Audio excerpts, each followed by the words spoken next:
Hello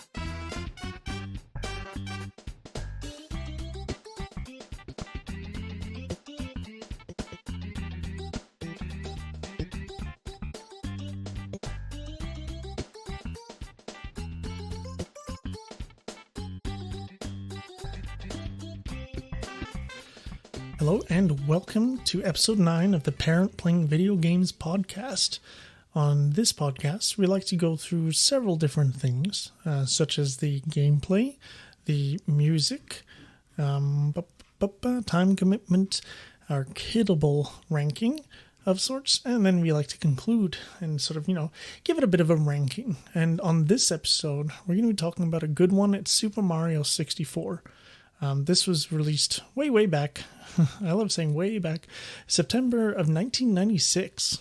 So quite some time ago. Before we dive on in, though, I'll chat a little bit about what I've been playing. So I've been playing a little bit of Dead Cells. And Dead Cells is a pretty interesting game. If you haven't played it, it's absolutely fantastic. It's a lot of fun. But man, oh man, is it ever hard.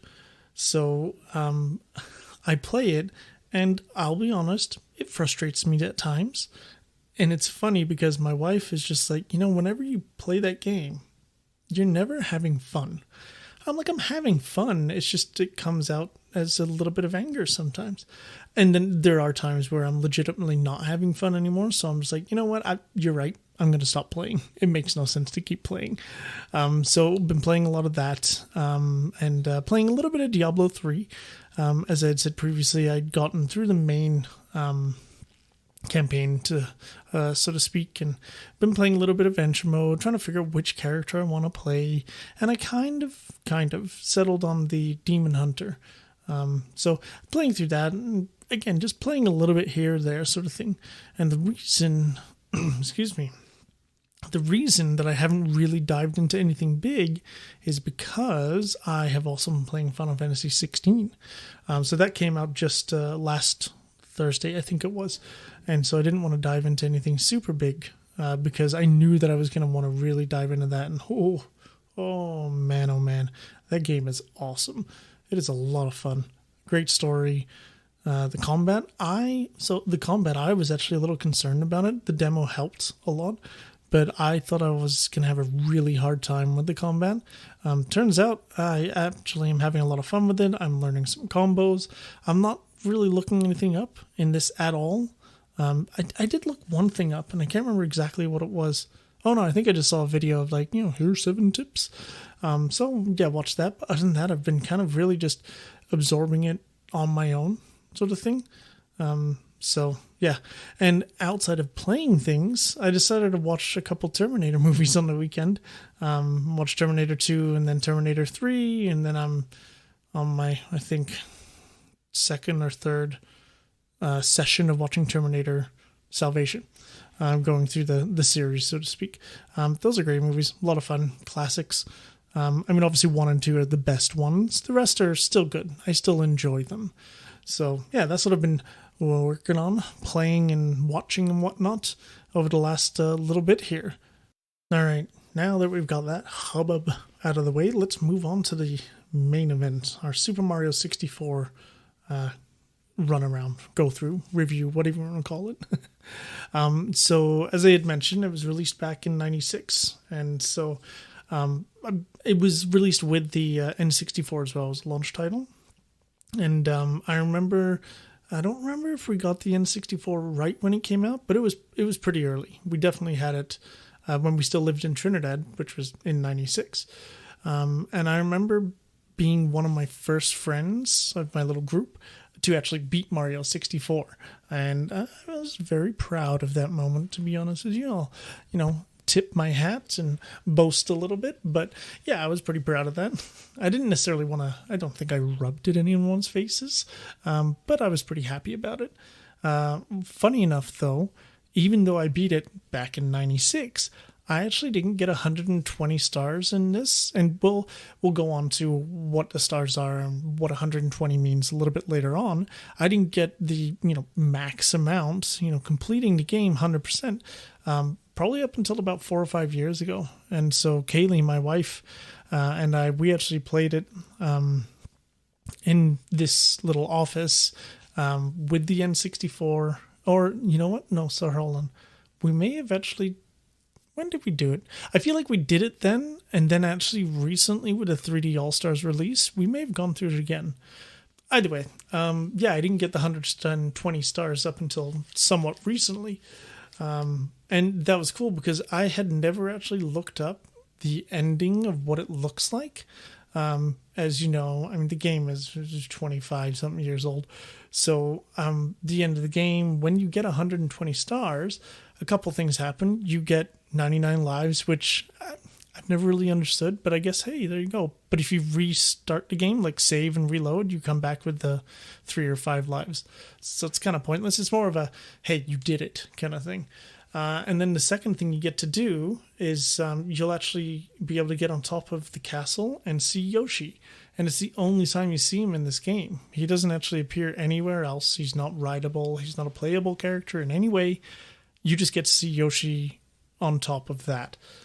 So, yeah, as I said, I didn't get to see that until somewhat recently, and I never looked it up. So it's actually kind of nice. I was surprised. I knew that you got to see Yoshi. I just never knew what Yoshi looked like. So, as I said, a lot of memories with the game. I've already stumbled over. I'm like, well, which time did I play it recently? I played this game a bunch, right? Like it's the classic Mario, but freshened up for the 3D world, let's call it. And if it was a tagline for this game, I think it would do fairly well. It is a classic game, and it's just one of the best Mario games. There are better ones, don't get me wrong. Better 3D, better 2D, 100% there is. But this one, it's half, maybe 10% nostalgia. I think maybe that's the nostalgia speaking, and 90% just, it's a good game, right? And speaking of good game, a good game has good gameplay, segue. So, we'll get into the gameplay here. Starting off with the story, it pretty much is the exact same story as most Mario games. A little bit of a tweak. Mario actually gets a letter from Peach saying, hey, come on down to the castle. I've made you a cake. And I mean, Mario's like, why would I give up the opportunity to get some cake? So he goes on down there, and in the meantime, Bowser nabs Peach, and, the game begins. It's classic. So I had mentioned earlier Power Stars. The 120 is the max. And we'll get into a little bit of the speedrun categories later, but you can beat the game with quite a few different varying number of stars. I believe normally, not with glitches and skips and things like that, the least amount of stars you need is 70. So once you have 70, you can get to the final boss, beat him, and then there you go, you've beaten the game. So you can get anywhere between 70 and 120. So as I said, I never got 120 at the beginning. I could not tell you how many I had. Maybe like 90 or 100, somewhere around there. So yeah, I can't remember how many I would have had. But yeah, once you get that 70, defeat Bowser, release Peach, and guess what? You get cake. It does exist. It's a good cake too. It looks actually really good. It's like a pink cake with cherries on it and all that. So with the complex story out of the way, the controls on this one obviously were very different. We were very used to our 2D controls that we had on the Nintendo, Super Nintendo. The N64 was, I don't know if it is exactly, but it's probably the most known console to have the analog stick and that crazy controller. I have it on my desk here. It's weird. And you know what? When I was playing Blast Corps for the previous episode, that's why it's still on my desk. I actually didn't find it that uncomfortable, to be honest with you. It actually kind of just fit. It just worked well. And I always remember when I was a kid, I'm like, well, how do adults play this? Their fingers are getting in the way. Like their knuckles would hit. When in reality, as a kid, I had no clue how big an adult's hands were. I thought they were massive mitts. Clearly, they're not. Or I have small hands. Maybe a little bit of both. So with the controls, as I said, being that it's the first 3D Mario with an analog stick, they were able to create a few new moves for Mario as well. So, of course, you have your jump. I mean, that's all you really had in the old games. Jump, and then the attack with Fire Flower and such. So in this one, though, you get several jumps, actually quite a few. You can do a long jump if you need to go just a bit further. You get the triple jump. That one is really cool. There's two big uses. One is that it gives you a really big jump, really quite high. And if you have a certain hat, it allows you to fly. So you do a triple jump and then you're in your flying mode. You get the side jump. This one I probably use quite a lot, actually. It kind of, to me, makes it feel like a very fluid movement. So you run, side jump, run, side jump, run, side jump, that kind of stuff. So you're able to get some good height without really slowing down. You have a backflip jump. This one you have to come to a complete stop, crouch, then jump. I think it's a bit higher than the side jump, just a little bit. But, of course, you have to come to a complete stop, crouch, jump. So, as I said, my favorite jump is the side jump if I were to choose one. A couple more things. You have the ground pound. So if you're in the air and you press that little Z button on the bottom of the controller, Mario will kind of do a little flip and then ground with his butt. A nice little way to... because obviously when you jump, you have some momentum. When you do the ground pound, when you press it, right below is exactly where Mario is going to land. So some of the later levels with some of those pretty challenging platforming parts where you're jumping over death, lava, or just a chasm where if you fall, you just die, you can use his shadow. The shadow is always right below Mario. We're not on ray tracing and fancy graphics like that. His shadow is always right below him, and it's just a dot. So you can see where it is, and then do the ground pound, and that's how, as soon as you do that, that's where he's going to go down. So helpful to do that. Plus also hit some enemies, and needed in a few specific places in the game. You also have a punch, dive, kick. So if you're not moving, you punch. If you're moving and you throw it, you dive. If you do a jump, then press it quick, you'll do a sort of like a jumping kick. And then the last thing you can do, which can help, I think they really only added this move into the game because the analog stick was new. Yes, you could tilt the stick being analog, it depends on how far you go. If you go all the way, Mario runs. If you go a little bit, Mario walks. Probably something I think was a little bit tricky. I remember having a tough time with it. You can crouch and then crawl, and Mario moves super slow, but there's no momentum. He just crawls along. So if there's a part that's a little tricky, a narrow spot that you're like, ooh, I'm going to fall off, you can crawl, and it helps a lot. Now, being that it's 3D, the camera moves. And I'm sure if anyone's read anything about this game, the camera is probably one of the most sort of notorious things about it. Even when it was new, a lot of reviews of the game, from what I vaguely remember, were that, the camera's not very good. It's like, well, in my head, for one thing, of course the camera's not that good. It's the first time they've really dived into a 3D game. Sorry, I'm just adjusting the microphone. So yeah, the camera's not very good. But as I played it on the N64, played it on Nintendo Switch Online, played it on the 3D All-Stars. In fact, I think I even played it emulated with a 360 controller or an Xbox One controller. I really don't think the camera's as bad as what a lot of people make it out to be. So you use the 4 C buttons. That's why they're called C buttons. They're camera buttons on the controller, the yellow ones, and those ones move the camera around. Again, sure, there's times where it's not that great, but overall, it's really not that bad, in my opinion. So, moving on, we have items. So, of course, like any Mario game, there's items, there's power-ups, there's coins, there's one-ups, all that stuff. So, in this game, I feel like, and this could be, let's just go back. Super Mario Brothers had, what did it have for it? It had the mushroom, had the fire flower, had the star. I think that's it, isn't it? Yes. Super Mario Brothers 2, 3, I did not play them very much or at all, really. So I couldn't tell you what the power-ups in there. Super Mario World, you'll have the mushroom, you'll have the fire flower, you have the feather for the cape, the star, and I think that's pretty much it as well. Okay, and then like the odd one where the pea balloon, right, where you can plump up. So I was gonna say it seems like this game went less on the power ups, maybe because it was 3D, but it kind of isn't really that less. So earlier I had mentioned flying. So in the red blocks, if you see these in some levels, you give it a bop, and the wing cap will come out. So the wing cap, as I said, will allow you to fly. So you can fly by doing your triple jump. So boom, boom, boom, and then you're flying.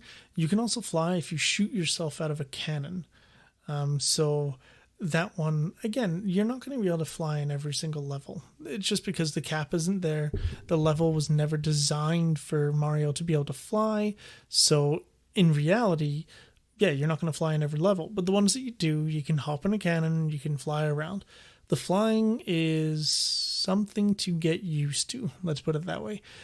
It's not terrible, but I'm not very good at it. So on some of the levels where you have to fly and collect something in the sky, you know what? It might take me several tries to actually, get all those things before I can. It'll take me several tries. When you look at speedrunning and all that stuff, it's just as with anything in speedrunning, everything that I've mentioned in all the other episodes, the level of skill and accuracy and precision is just unreal. It doesn't make any sense. Like, I can't compute, So next power up I have on my list here is the blue block, and that's going to give you the vanish cap. So this one's neat. Again, all these caps they're very scenario driven. So this one here, it kind of makes Mario not invisible, but like almost mosaic. He gets fuzzy. And they all have timer on them, right? The music changes just like it does with the Power Star in the previous games. So the Vanish Cap, a couple things is that any flames that would come after you will just go right through you. Any projectiles from an enemy go right through you. And you can walk through certain grates. It's almost like a chain link fence of sorts. On, again, specific levels, you can walk through that fencing and then get to the other side. So a lot of times you'll have, on one end of the level, that's where you get the cap and you have to get it, and then you have to run and jump to get to the last part. And if you don't do it in time, you hit the wall, have to start that part over again. So yeah, the Vanish Cap, again, of the three caps, honestly, probably the weakest one, just because it doesn't really do too much. It just makes you go a little bit invisible-ish. And then the last cap is in the green block. It's the metal cap. So the music on this one is really cool. It changes a little bit. They all have that Power Star motif kind of thing where it's like that, but their own little tweak on it. The metal cap, this one's cool because it makes Mario super heavy. And so usually used in water levels, it allows him to sink. So if there's a button under the water, Mario will go in, sink, hit the button to open the door over there or do something. I can't remember exactly. But the same sort of thing as the one on the Vanish Cap. You get it over here, you have to get over there, and then opens the button. With the metal cap, Mario barely can jump because he's so heavy. But he is invincible. He walks into enemies and they just poof, go out of the way. So can't jump, can barely run. Right? He's heavy, right? He's made of metal now. So, So those are all the caps. And then we're going to get into... So the reason I'm going to bring this next one up, yellow coins, is because we'll kind of take a little bit of a sort of a segue here, or pause, I guess, pit stop. So for in the game, there's X amount of levels. There's 15 total levels. And in each level, there's 6 stars that you can collect, plus 1 more. And the plus 1 more is if you collect 100 coins in the level, you get a star. So there's yellow coins, and there's not always 100 yellow coins. Now you got to wonder, well, how do you get 100 coins to get this star? There's red coins, which are worth 2, and then there's blue coins, which are worth 5. So red coins, they're in the level, usually kind of concentrated in one area. So maybe it's in a little bit of a puzzle where you have to jump up and collect them all. There's no time limit on this. You just have to collect 8 red coins and a star will appear. That's how you get one of the stars. I'm pretty sure all the levels have the 8 red coins, like a star for 8 red coins. If not, it's most of them. Let's say 13. I'm not 100% sure if it's all, but I'm pretty sure. And then the blue coins, those ones aren't necessarily just floating around in a level. Those ones, there's a unique switch. You do a ground pound on that, it kind of reveals the blue coins for a limited time, and then you can collect them. So when you're looking to do that, extra star for the 100 coins, it's really important that you find all the blue coins, get all the red coins, and then collect, the remaining yellow coins that you need. Some levels have like 105 coins in total, including the red and blue, like the value of coins. And I think there's even one that's got like 135, 140. So the level definitely varies. And some of the more difficult levels, obviously this is going to be a challenge because you have to go everywhere and collect all the coins. And if you die, you start all over again. You don't keep your coins. You have to just do it again. Speaking of dying, there's 1-up mushrooms, and very, very straightforward. You have a 1-up, there you go, extra life. But what's nice in this one is that previous Marios, your small Mario, you get a mushroom to a big Mario, and then you can take a hit, and then you can take another hit, then you die. In this one here, though, there's 6 sort of wedges of health, and different attacks against you will do different amounts of damage. So for an example, if you fall into lava, it will do, and I'm going to kind of count it out, I think it does 4. Yeah, it does 4 damage on a lava hit. And then if you hit it again, 4 damage. If you hit it again, then yeah, you're going to die because you only have, is that right? 4, 4, 3, 3. I can't remember off the top of my head how many there are. Maybe there's only 8. That's what it is. Sorry. There's 8 health wedges, and the lava does 3 each. I just got the numbers a little bit mixed up. Either way, yeah, a regular enemy might take 1, a bigger enemy might take 2, a really big enemy might take more, so on and so forth. So with that, when you collect coins, you gain health back with coins. Also, your health is also your breath, or how long you can hold your breath. So when you're swimming in the game, you go underwater, after a little bit of time, it'll tick 1 health away. Then another. And of course, if you lose all your health, you die, start level over. But what's really cool is that when you go into water and you lose a bit of health because you're losing your breath, if Mario comes up to the surface to get some air, his health just fills back up. So in levels with water, if you get down to like 2 health, you're in the red, Mario's having a tough time, just jump into water, go under, and come right back up, and he'll catch his breath and just refill his health back to full. So a little tip that's pretty useful in some of the harder levels for sure. So the last item I want to quickly chat about is a Koopa shell. So this one here, there's a handful of these in the game, not too many, but when you see a Koopa, you give him the old bop on the head, he falls out of the shell, the shell's kind of just sitting there, kind of gently floats around, and then you can jump on that, and then you are able to surf. And I'm pretty sure there's 0 time limit on this. The only time it ever stops is if you hit a wall, hit something that you shouldn't, or hit an enemy, or jump off yourself. Once you do that, then yeah, the shell's gone, and then that's that.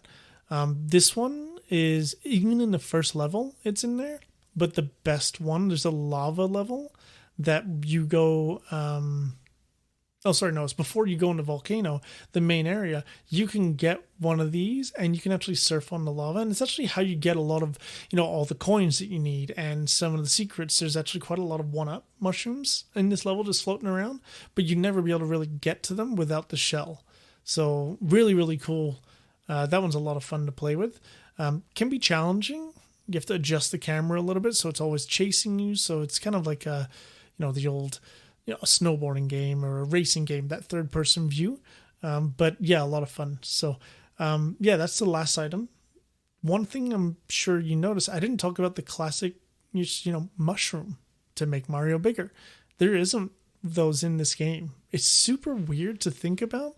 I'm almost certain there's a lot of other Mario games that don't have them. There's tons of Mario games that a lot that I haven't played, but especially the 2D Marios, I really can't think of any of them not having a mushroom. Again, Super Mario Brothers 2, I don't know because I never played that one. But yeah, the ones that I played, like the new Super Mario Brothers, yeah, yeah.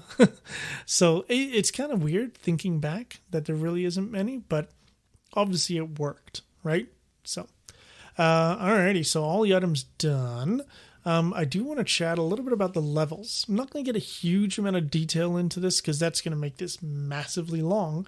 But there's 15 levels. So just going to go down the list, and then I'm going to tell you what my favorite maybe couple are. So we have Bob-omb Battlefield. That's the first one. Great way to start the game. In fact, the music at the beginning of this podcast is the theme of that level. It's just a really good introduction to it. You have Womp's Fortress, Jolly Roger Bay, Cool Cool Mountain, Big Boo's Haunt, Hazy Maze Cave, Lethal Lava Land, Shifting Sand Land, Dire Dire Docks, Snowman's Land, Wet Dry World, Tall Tall Mountain, Tiny Huge Island, Tick Tock Clock, Rainbow Ride, and that's all the levels. There are a couple more levels. There's some secret levels. So there's a classic where it's a slide. There's a couple sort of slides in the game. One of the snowy ones has it in there. It's kind of Peach's slide, so you can go down there, get a star there, go down there really quick, get another star. These are those secret stars that you can get in the game. But the other levels that I was going to kind of add on to this are Bowser levels. So there's 3 Bowser levels in the game, and they each end with you fighting Bowser. Now, of course, the first and the second one, you don't defeat Bowser. You just kind of annoy him, and then he goes off to his next level. Go to the next one, same thing.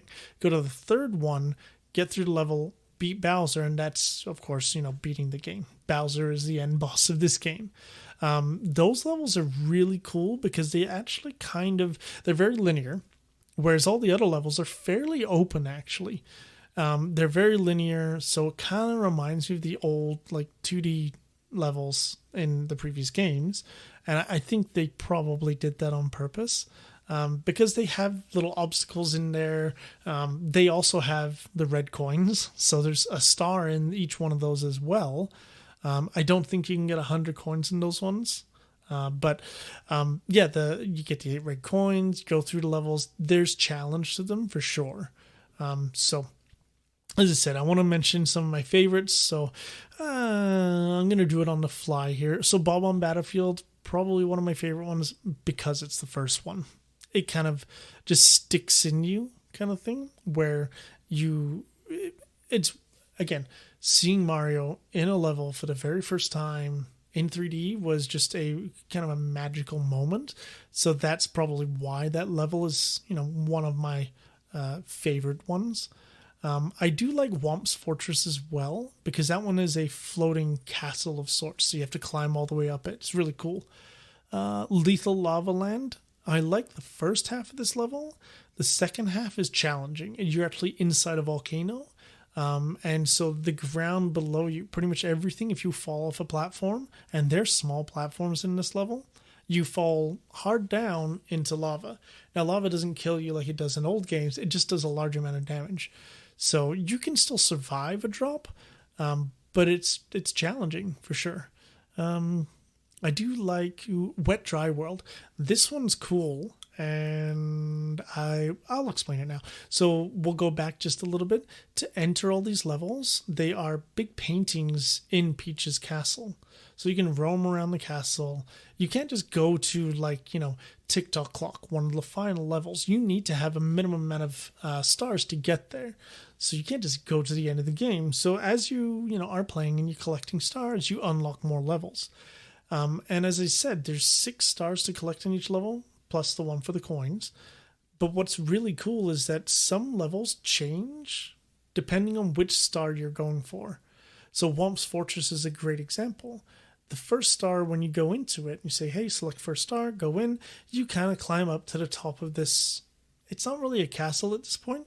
It's just this floating kind of island thing. You get to the top. It's a big flat open area, and you defeat Womp. And those are those, if you remember on the older games, they're, of course, now it's 2D. I've got my hand up in the sky. You go below them, they go boom. They slam down. You can run below them. You can jump over them. If you get hit with them, you get smushed. So this is a Womp in 3D, and he kind of does belly flops. So the idea is you can avoid the belly flop. You do a ground pound on his back. Do that 3 times. There you go. That's your star. Now, when you go back into it after that, if you want to go to star 2 to 6, instead of that flat area now, there's actually a tower up there with some floating platforms too. So that's what I mean by where the levels may change depending on which star you're looking to get. Now, some levels, you go in, hey, I'm going to get star 1. You actually might end up finding star 4, right? So in some levels, especially the red coins, you can probably get those right away. And so those ones, you don't have to get the star that you're looking for. Each time you get a star, though, it kind of kicks you out of the level and you have to go back in. Mario Odyssey kind of had a way better way to that, in that I think it's like Mario Odyssey is what they wanted Mario 64 to be able to do in their minds, but the game and the console, it just couldn't support that kind of scale. Just huge levels, right? So it's just, Odyssey is like Mario 64 on steroids with much better controls. So in wet dry world, depending on where you enter the painting on a vertical. So if you enter it right at the bottom of the painting, the water in this level starts really low. If you enter it at the very, very top of the painting, the water starts at the highest point. In the level, there's little switches that you can activate, and that will adjust the level of the water depending on which switch you're hitting. But if you want to go straight to, star 3, if you know what's going on, you can kind of jump into the painting, kind of manipulate it in a way to be the best for what you want to do as you enter the level. That one I like because of that cool mechanic. And then the last one that's got a really cool mechanic is Tiny Huge Island. So this is kind of a 2-in-1 level. So instead of going towards the main painting, you go up, you see the painting, and you can go left or right. And one way, there's a tiny painting. And one way, there's a massive painting, like huge. And depending on which one you enter, I believe if you enter the massive painting, you are in this world as a tiny Mario, itty bitty small. All the enemies, the Goombas are massive. You can barely even jump on top of them. And then when you enter the painting that's tiny, you're a huge Mario and all the enemies are tiny. And there's different challenges. You can't get maybe star 1 as big Mario, but you have to get it as little Mario. And then I think in the level there's places where you can change your size, I think. So you're not stuck in that size kind of thing. So that one, again, a pretty cool mechanic. Some really cool ideas that they had in this game as well, thinking about it. So, as I said, I'm going to go with Bob-omb, Womp's Fortress, Lethal Lava Land. So this one's a little weird. Dire Docks, not for the level necessarily, but for the music, which we will be getting into in just a second. And the Bowser levels, I can't remember them off the top of my head. They're all actually good, though. I enjoy all of them for sure. So, So that's all of our levels. So I'd love to hear if anyone has their favorite level. Hit me up on the old Instagram. So, Okay, music time.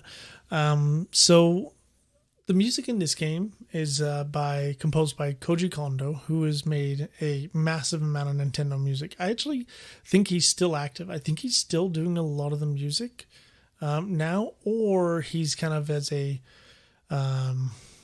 like a supervisor, some supervising composer or something like that, where he's just there to give his piece and help out as needed, so on and so forth. As I said, he did the original Super Mario Brothers. I did Legend of Zelda. Don't believe he did Metroid, but either way, he did a lot of the original Nintendo games and a lot of even newer continual Nintendo games. He is, when you think of Nintendo music, he's probably the one that composed it. So, I think Mario 64 is probably one of the best Mario soundtracks out there. Super Mario World's really good. It's funny because I wrote the notes and now I'm like, well, is it the best? I said probably one of the best. Maybe that helps. So yeah, Mario 64, Super Mario World, Odyssey. Oh, the music in Odyssey is so good.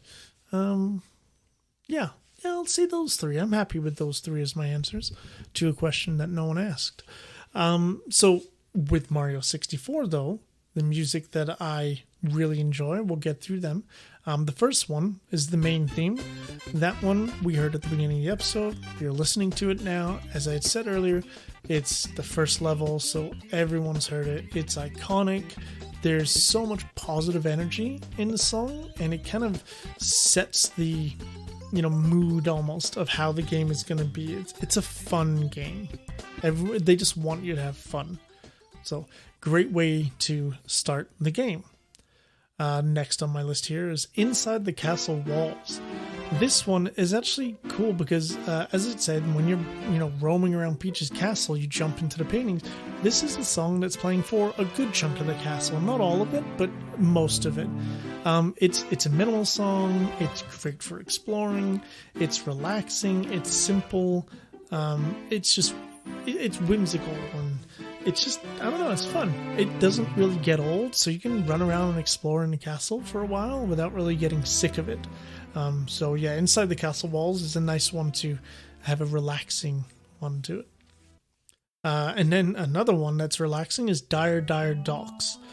So as I had said in the previous segment there, that I like this level because of the music. This is probably my favorite song in the game. No, second favorite song. Third favorite song. They're all really good songs. It's hard to kind of rank it. But yeah, it's very relaxing. Even though swimming isn't the most fun, this song kind of makes up for it. So, this one is probably my favorite song. It's the Koopa's theme, which is Bowser's theme. So for fight 1 and 2 of Bowser, this is the song. It's so punchy with the drums. It's simple. It's iconic. The final Bowser fight is okay. I much prefer this one. It's very energetic of a final fight kind of thing. So yeah, I like this one. As I said, probably my favorite song. My second favorite song is Staff Roll. This is the credits theme. So as the ending of the game rolls with the credits, saying, here's all the great people that made this game, they actually have little snippets of a whole bunch, if not all the levels in the game. And what's cool is that depending on what level it's on, it will also tweak the song a little bit. So if it's on one of the water levels, it'll sound a little bit watery kind of thing. It'll have that, melodic sound to it. It touches on so many different elements heard in the game. And this one is actually really cool in that I remember how to play this song, I remember learning how to play this song when I was living with my parents. I had my electronic keyboard in front of me. I had the game. This was before I had an MP3 of the song or a CD of the soundtrack, which I think I do have the CD actually now that I think of it. I was playing the game and I was playing along. Like I would have my keyboard and I was playing the song along to the game on my desk. Again, this is back in probably 97, 98. So it was quite a long time ago before we really had the internet that gives us all the information and all this stuff. Like I can find all these songs on YouTube or Spotify or something like that. So that's my list of the songs, and I'm very happy with the ones that I have chosen. So before I get into the next section, the Kiddable section, a little behind the scenes at PPVG Podcast here is that I'll generally pause between each segment, have a drink, catch the breath, read my notes, something like that. And on this one, I've been humming or singing the staff roll, whistling it each time I pause. So, hey, I said Koopa's theme, Bowser's theme, that's my favorite. Maybe the staff roll maybe, I don't know. They're all so great. So either way, on to the kittable. Oh, geez, sorry. I'm skipping a whole section onto the time commitment. Sorry about that. So while it's not a hard game to beat, it can be challenging to 100%. I mean, I'm the proof in the pudding, right? Like, I beat the game probably several times when I was younger. Never got 100%. Never got the 120 stars. So I couldn't tell you how long it takes me to beat. I haven't actually played it in recent memory. I mean, I played it semi-recently. I want to say maybe 8 hours or so, 5 to 8 hours. I don't know, maybe that's too quick. But again, if I know where a good chunk of the stars are, I know where to get my easy stars, how to get to the 70, probably 5 to 8 hours, I could do it. So, but nonetheless, I was going to say, because each level has the 6+1 with the coin stars, you can kind of tackle each level in its own little chunk. So you don't have to do like 5 levels at a time. You could be like, you know what? I'm going to get 10 stars. Now, what if that means I get 3 from here, 3 from here, 4 from there? Or if I'm going to do, or I'm just going to say, I'm going to max out all the stars on the first level. There are some things, like for instance, the first level, there is actually a flying section in that to get one of the stars, or actually to get all the coins, maybe even both. That one, you don't get the flying cap till you get to 10 stars. So the first level has a maximum of 7 stars, and if one of them requires flying, you're not going to be able to do that right away. You're going to have to go back into it. And I think they did this kind of on purpose. So then you can bounce. It gives you it lets you know, hey, you can bounce around to other levels. You don't have to stick in Bob-omb Battlefield till you've gotten them all. Like, please go explore. Because the first level is Bob-omb Battlefield. It's the only level you can get into with 0 stars. Then, once you get 1 star, you can then go into Womp's Fortress and I think one of the other levels. But yeah, you need to get some stars to keep advancing, but it's very natural. It's very fluid. You're not ever sort of like trying to, kind of grind stars kind of thing. It just comes naturally. So, as I said, you can kind of do them in little chunks of sorts. On our How Long to Beat, that one there, the main story is 12 hours, completion is 20. So to me, that seems fairly high, but again, I haven't played this in some time, so maybe my whole, 5 to 8 hours is way off. I don't know. I mean, like, I'm not terrible at the game now. I'm no speedrunner. I'm not that good at it. 12 to 20 hours. Maybe that's accurate. Again, it's been a long time, sort of thing. On the speedrunning side of things, there's really only 5 categories across 3 platforms. So we have 120 star, 70 star, 16 star, 1 star, and 0 star. Now, clearly, as I had said earlier, you need 70 stars to beat the game. So 16, 1, and 0 definitely have some glitches in there. And then with all of those, you have on the original N64 hardware, Virtual Console, and then emulation. So the Virtual Consoles that are allowed of sorts, actually, is the Wii Virtual Console, the Wii U, and the Nintendo Switch Online. You get a little bit of variety. It looks like, interestingly enough, the one that people play on the Virtual Console side of things, I'm just looking at the website, is the Wii Virtual Console. I'm actually really surprised about that. And I'm thinking, maybe it was quite some time ago. Like, there are some in here, 9 years, 8 years. But the world record in that one is actually 4 months ago. So it's still fairly active. Here we go. Active. Sorry. 656 active. Total runtime of 43,000 hours and 43,116 minutes. So yeah, it is a popular game. So on to the speedruns I want to talk about. So we're going to do 120 stars. I love my 100% speedruns, getting everything. I think it's neat. It's by someone with the name of Ouija. maybe like Luigi, but Ouija, 1 hour, 37 minutes, 35 seconds. So, I mean, still an incredibly, obviously a very fast time. It's the world record. So, and that was 7 months ago on the N64. I'm looking at the original N64 ones here. No Virtual Console, no emulation. I did actually take a look, though. The Virtual Console and emulation ones are both slower than the original hardware. And I'm actually kind of surprised about that. I thought that the original hardware would have had slowdown or different loading times or something, but maybe the emulation of the N64, which I know when I was trying to figure out Blast Corps, the emulation is not the greatest, so maybe that's fine. So the next one is the 70 star, and this is by Suigi. It's like Luigi with an S. It's actually really cool.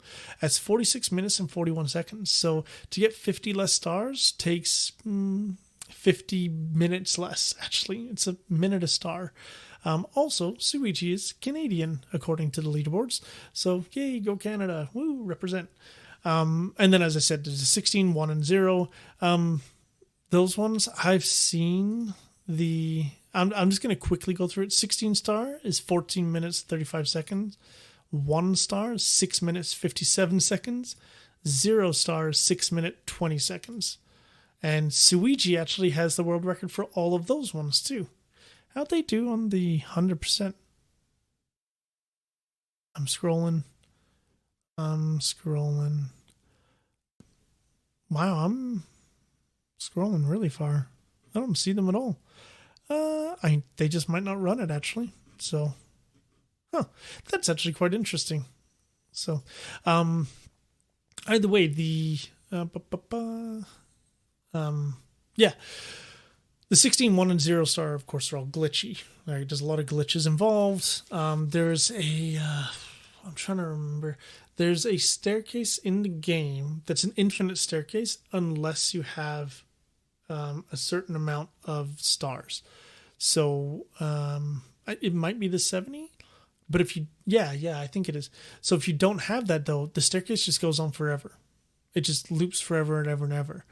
But what you can do is there's a way to do, it's almost like, I do not know the detail of this, how to do it, what it may be called, but it's like they do a long jump and then they kind of go and what's the word? Shudder or like jitter across the stairs quickly. And then they shoot up the stairs backwards.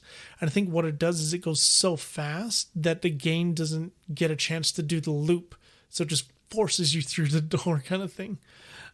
So yeah, really cool. Some of those glitches are very neat to see for sure. But yeah, the 120 and the 70 star are good ones to watch for sure. So, all right, now we can talk about the kiddable. I jumped the gun earlier, and now we're actually on the section. So again, a lot of the times I say, and a lot of the games that we've gone over are 2D games. So I say, hey, 2D is fairly easy because you have up, down, left, right. That makes sense. But I was wondering about this when I was going through my notes that I am 38. I grew up on the Super Nintendo. I grew up technically on the Amiga. That's a conversation for another episode for sure. But so growing up with the Super Nintendo in the 2D world is that I got very used to how that is. So maybe when I went to the 3D world, I knew it and I understood it. But I wonder if kids who grew up with the N64, grew up with the PlayStation when it got the dual sticks, anyone that got to grow up with an analog stick situation, I feel like they are probably very at home with the analog stick and that a D-pad is okay for them. Maybe. Again, I would have to have conversations with people, but it's just kind of a thought that I was thinking of when I was writing the notes. The controller in general is actually a very simple controller in a way because there's really only 2 buttons that you use. So in Mario 64, you use your jump button and I say, use jump, use the A, B, and Z. You have jump, you have your punch, your dive, your whatever it may be, and then Z for your ground pound if you need to use it, or long jump, things like that. Because when you do a long jump, you run, crouch jump. So you kind of like go, woohoo, But again, I was thinking, and the shoulder button, the R button is a camera button, and the 4 C buttons are camera buttons. The D-pad's not used. The L button, you can't even reach. It's not used. And of course, there's a start button, but we won't include that because, well, it's a start button. Of course, it's there. But yeah, it's quite interesting that, again, I was thinking about it. It's actually a fairly simple controller when it comes to the amount of buttons. Like, for instance, the PlayStation 5 controller that I have has, the face buttons, the D-pad, the 2 sticks, has 2 shoulder buttons. It has the stick buttons that you can click in as the kind of like, let's call it the start button. I think they call it the options button, a screenshot button, and then the touchpad button itself. Now, I know I think there's a fancy PlayStation controller coming out, or maybe it's out now, or the Xbox Elite controller. They have even more down, kind of like where your normal triggers are your index and middle finger. There's buttons on the back of the grips or something, and they're all reprogrammable. That sounds really complex to me. Maybe I'm kind of sounding old here, but I don't even know what those buttons would be for. Now, I'm sure there's a lot of people that would love to have more buttons and the customizability. I can understand that. But as I said, this controller, even though it's a 3rd generation home console for Nintendo, it really didn't, yes, it's different with the analog stick, but I wouldn't say it's that complex. Maybe it was complex when it came out. Now, looking back, I'm like, it's not that complex. So, with the simplicity of the control stick is that you're like, okay, well, I want Mario to move over there. You just push the stick that way and he goes that way. So again, what you see is what you get. I want to go, further over to the right, you go to the right. That's where you move your stick kind of thing. So I feel like I almost want to say it actually makes more sense because we live in a 3D world, and in my head, I'm going to go that direction. So I'm going to walk that direction. I have a stick. I can use that to walk that direction. I don't know. Again, it's just, throwing it out there kind of thing. Oh, sorry, hit the mic there. So you kind of just move in the direction you want to go. The camera does make it challenging sometimes because it gets stuck sometimes. You have to maybe jiggle it around. But it's really not that big of a deal. And the challenging thing with this is if a kid was going to play this and they've already played, let's say Final Fantasy 16, the controls on that twin stick, it's over the shoulder and really easy to control. Camera is never even an issue. You have that versus you have Mario. If you're used to the new style, playing Mario will be quite challenging for sure. I kind of wish on the 3D All-Stars for the Switch that they updated it to use the second stick as a second stick, but all they did was they just emulated the C buttons to the stick. So it would have been really nice to be able to have a kind of like an infinitely dynamic camera to move around. But again, the 3D All-Stars, that was not made for people who were first-time Mario 364. They're like, oh yeah, I can play now. No. That was made for someone like me, the nostalgia, and they got us good. So, as I had said earlier, fairly easy to beat because you have the choice. You don't have to do level 1, then 2, then 3, then 4. You can do some of level 1, some of level 2. You can even skip all of level 3 if that one is horrible. Go straight to level 4. So you have the choice. You don't have to do all the levels. And because of that, I would say it's fairly easy to get to the end of the game. Bowser, the fight in Bowser 1, 2, and 3 is technically the exact same fight. Grab him by the tail, give him a little spin around, and then you throw him over to one of the bombs. It's harder on the third one because parts of the level start falling away. So a little bit challenging in that sense. But again, by the time you're at the end of the game, yeah, you might have a bit of difficulty with it, but I'm confident that you'll be able to get through it quite well. So there are a couple different versions as well. So the N64 version, there's a DS version, and there's the Super Mario 3D All-Stars, as well as Nintendo Switch Online. So the N64 version, I did a little bit of looking around on eBay and such. It's fairly cheap. It's not that hard to come by. There was a lot made, right? It was a launch title for the N64, so it was a game that was around the longest. It was that and Pilot Wing 64, which is also a lot of fun game, very relaxing game. Hard. Anyway, so yes, you can get the N64 version, but then you need the console, okay, and then you need the controller, and then you may need the cables. Plus, like as I said on the Blast Corps episode, my TV does not work with the cables, the composite cables, so I have to plug it into that little capture card for my PC, which not the end of the world, but it would be nice to play on my TV rather than having to play in my computer room. It's dark in here. There's no windows. It's like a little prison. So when you get it for the N64, if it's the first game you're getting for the N64, yeah, there's a little bit of work to it. If you already have the N64, I would say play it on that, because that's the OG, the original, kind of how it was meant to be played kind of thing. The DS, I did a look at this one. Also lots of available on eBay for like $40 Canadian. They're not very expensive. The value didn't really go up. Again, most likely because they made so many of them. So, reasonable price. But on this one as well, you do have to have the DS hardware. Now, there were some changes to the DS version. I'm not going to get too into detail with it, but the biggest one is that you could play as, I think it was Mario, Luigi, Wario, and Yoshi, which is wild to think of. Funny enough, I'm pretty sure I still have it. I don't have my DS games around. I'm pretty sure I do still have it, but I don't remember playing it much because I didn't particularly enjoy playing on the DS. The DS and the 3DS, the handheld consoles, I didn't particularly enjoy. Turn-based RPGs were fine on it, but I was never in a situation where I wasn't able to play at home.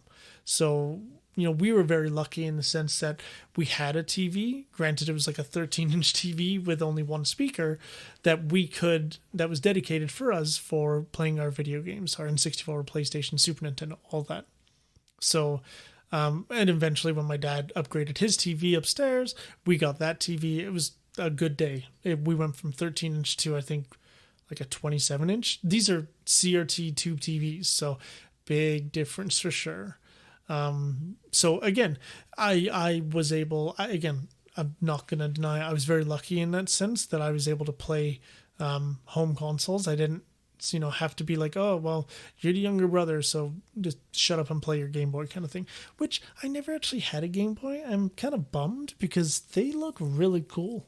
Maybe one day I'll get one. Maybe. So yeah, DS, couple options, but have to play on the DS hardware. So if you don't have a DS, you have to buy the DS hardware. Again, they can get kind of pricey.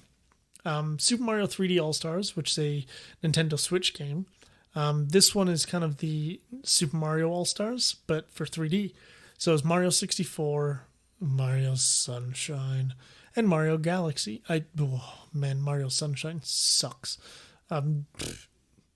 Don't even question it. That game is terrible. I hate it.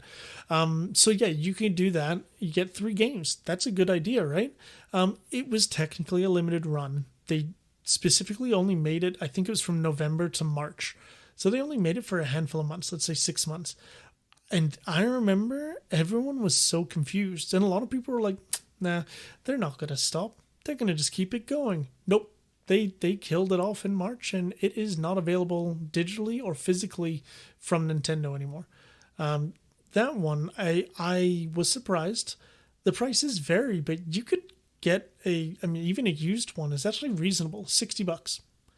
Brand new ones I saw ranged anywhere from $80 to a couple $100. So that market is weird in that sense. But my wife made a really good point in that they made so many of them. Even though it was such a short amount of time, there was never a shortage of the games. They made tons. And obviously, I don't particularly like the idea of creating this almost like fake rarity by limiting how long the game is out, forcing people to just jump on it right away in case of missing out. But at least they didn't limit how many were made. They made huge amounts of them. So, yeah. And then the last way is the Nintendo Switch Online. Probably the quickest and easiest way to play it, if you have the Nintendo Switch Online with the expansion pack, you get Mario 64. The Super Mario 3D All-Stars one, that one also has a little bit of a crisping up in graphics. It's 1080p, so it's actually widescreen. And the UI has been completely redone and redrawn to be very high def, like super crisp, because that's one of the downsides. You look at the UI now, especially on an LCD screen, not a CRT, it is fuzzy. It's one of the downsides with these older consoles that were always designed to work on, CRT televisions. They do not look that great on LCD or plasma, LED, OLED, any of those fancy new TVs, the flat screen ones. So, yeah, Nintendo Switch Online, probably quickest and easiest way to play it. If you have an N64, I would recommend getting the N64 cartridge. And if you have a Switch, which if you have Nintendo Switch Online, you would, if you can afford it and if you can find one at a good price, I think the 3D All-Stars is a great choice. My opinion on Sunshine is not everyone's opinion. I know quite a lot of people do like that game, and to get Mario 64, Sunshine, and Galaxy in one package, that's pretty cool. I think that's a really good deal. Even at $100, I think that's a pretty good deal if you've never played them and you want to play them, or you have that nostalgia itch and you want to play them. So yeah, a couple different versions. I just realized that it's kind of in the kiddable section, doesn't make too much sense. None of these have save states or rewind or anything like that. So there's not really a big increase in quality of life things, which kind of nice that if you have the N64 version all the way up to the Nintendo Switch Online version and 3D All-Stars, they're the same game. There's nothing really different about them when it comes to quality of life sort of things. So, yeah. And that's going to do it. We're going to wrap it on up. So I'm going to pause for a second. We're going to do a little thing. So I want you to, just to yourself, share it with me, share it with your friends. What do you think I'm going to give this rating? Also, I'd love to hear what your rating is, but I'll pause. I'll go 5, 4, 3, 2, 1. My rating is a 10 out of 10. Yeah, I love this game. It's in my top 5 games probably. Played it a bunch. Love playing it all the time. Yeah. I mean, thinking about it, as I said on the versions, I have the N64 cartridge. I have it on the DS. Barely played it. Still have it. I have Super Mario 3D All-Stars. And I have Nintendo Switch Online. That isn't necessarily for this, but I have it. And I played it on all of them, right? As I said, I didn't really play much on the DS. That's a different story. But yeah, obviously I like this game. It's a game that I'll probably continually buy. Nintendo. So, yeah, one of my favorite games, up there with the greats. And I kind of see is like what Super Mario World did to Mario on the Super Nintendo. Super Mario 64, of course, did it on the 64. It just really just cranked it to the next level. And it created a really good, not only like next point for a lot of people like myself who had played several games prior, it's a really great starting point for Mario as well. It's the original 3D Mario. Like you can play Odyssey and trace so much back to this game. They definitely have always loved this game as well, I think. So I like going back to it on a regular, semi-regular basis. And again, because Kaylee and I played this game in this little room, my mini prison. It's not really a prison, I swear. It's a nice little room. It has that little special place in my heart. It's something that we shared with each other that, I got to see Yoshi with her next to me for the first time. That means a lot to me. And she really loves playing this game as well. So there's only a handful of games that both of us like quite a lot. And so it adds to it there. So as I said, a 10 out of 10 on this one. So a lot of fun. Really, really do enjoy this game. So thank you very much for everyone out there giving us a listen.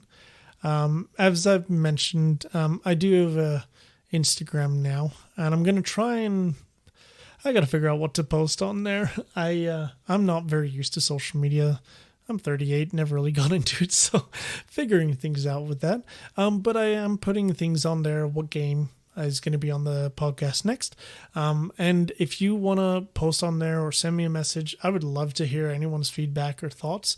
Get some conversation going. I think it'll be really, really fun. As always, our next episode is in 2 weeks. And here is your bi-weekly, bi-monthly, one of those dad jokes. I don't trust those trees. They seem kind of shady. And on that note, thank you once again. Give your loved ones a hug. Give your pets a hug. Give a stranger a hug if they want it. Thank you and have a great day.